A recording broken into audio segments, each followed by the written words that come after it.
Why Russia and China fear America's M1 Abrams tank.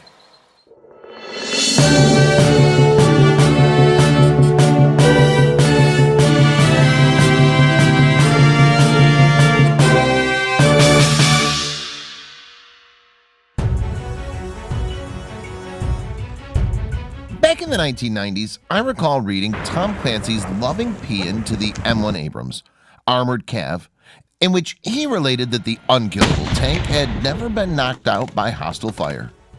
The Abrams 120mm cannon effortlessly peeled the turrets off of T-72 tanks in the Gulf War, while Russian anti-tank missiles and 125mm shells couldn't pierce the American tank's Chobham armor. In fact, the Abrams' own gun reportedly struggled to penetrate the Abrams' depleted uranium armor. Since then, the Abrams has been involved in a lot more war, and it's had to forsake its invincible reputation. During the U.S. invasion and occupation of Iraq, several were knocked out by massive IEDs or RPGs in the vulnerable rear armor. Others by advanced Russian-made anti-tank missiles, such as the AT-14 Kornet. In the ongoing conflicts in Yemen and Iraq, dozens of Saudi and Iraqi Abrams have been taken out by such missiles. The Abrams also hasn't encountered modern tanks. In fact, the Abrams is hardly unrivaled in its very heavy weight class. Other vehicles such as the German Leopard 2, the British Challenger 2, the French Leclerc, and the Israeli Merkava 4 possess similar firepower and protection levels, though of course each type has its advantages and disadvantages. However, none of them were likely to ever be shooting at an Abrams, so it wasn't a problem. For decades, the most threatening potential opponent was the Russian T-90 tank, a vehicle which has a fighting chance against the Abrams but is hardly a peer. Russia's new T-14 Armata tank finally does present a peer challenge to the Abrams. While the Abrams still appears to have a slight edge in conventional armor, the Armata compensates with a combination of explosive reactive armor and a sophisticated radar-guided Afghanet Active Protection System (APS), intended to shoot down incoming projectiles. The T-14's new 2A82 125mm also has improved armor penetration, meaning the Abrams frontal armor may be vulnerable at shorter combat ranges, possibly 1,500 meters and less. While it's still debatable which is the superior tank, they clearly both are capable of destroying one another. The point is that the Abrams can no longer assume the inferiority of opposing tanks. The SEP V3 Abrams. Another thing they used to say in the 90s was, "The Army doesn't do cities." During the U.S. invasion and occupation of Iraq, which involved a gazillion military operations in urban terrain, a tank urban survival kit, TUSK, was rushed into service with a number of upgrades to cope with potential ambushes from any direction. Many of those upgrades have been standardized in later Abrams, including improved belly armor, a crew remotely operated weapon station, CROWS, basically a remote-controlled 50 caliber machine gun, so the crew isn't exposed when firing, and add-on explosive reactive armor, ERA, to the vulnerable sides of the turret. The U.S. Army had long eschewed ERA, as it can wound nearby friendly infantry and can get used up. However, it served as a relatively lightweight and inexpensive means of defending the Abrams' vulnerable side armor from concealed enemy rocket-propelled grenade teams. The latest Abrams variant is an upgrade package, the M1A2 SEP V3. Many of its features are practical rather than sexy. Upgraded computers and a new auxiliary power unit, APU, that allows the Abrams to keep its sophisticated systems running while the engine's off, improving the fuel efficiency of the Abrams' notoriously thirsty turbine engines.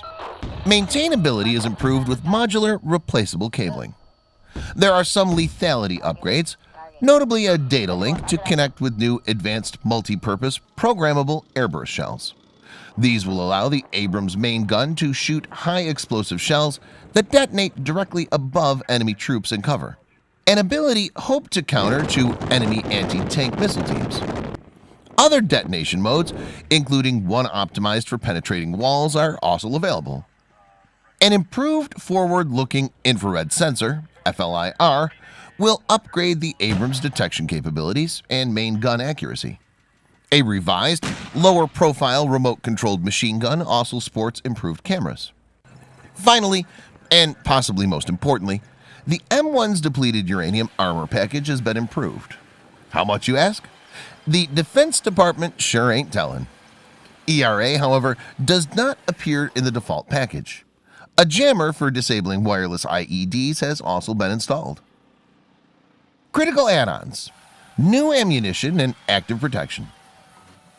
A number of the most important upgrades to the Abrams capability may become independently from the SEP V3 upgrade package. The first already began entering service in 2015. The M829A4 armor-piercing, fin-stabilized, discarding sabot shell, the latest ammunition type for the Abrams 120mm M256 cannon. The M829A4 has a segmented depleted uranium penetrator and has been specifically designed to defeat the relict explosive reactive armor on the latest Russian tanks, including the T-14 Armata. Future improvements to the Abrams firepower are likely to come by improving the capabilities of munitions, as they're easier to upgrade and replace than the main guns. Another innovation, active protection systems, APS, have the potential to revolutionize tank defenses. The best combine soft kill measures that will obscure the tank and mislead guided missiles, as well as hard kill measures that literally shoot down incoming projectiles. These are generally most effective against missiles, though theoretically may be effective against tank shells. The M829A4 shell is supposedly designed to overcome them.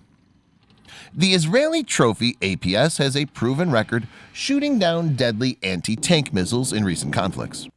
The United States military has attempted to develop its own indigenous system, but recently the Army and Marines began testing Trophy on M1A2 tanks.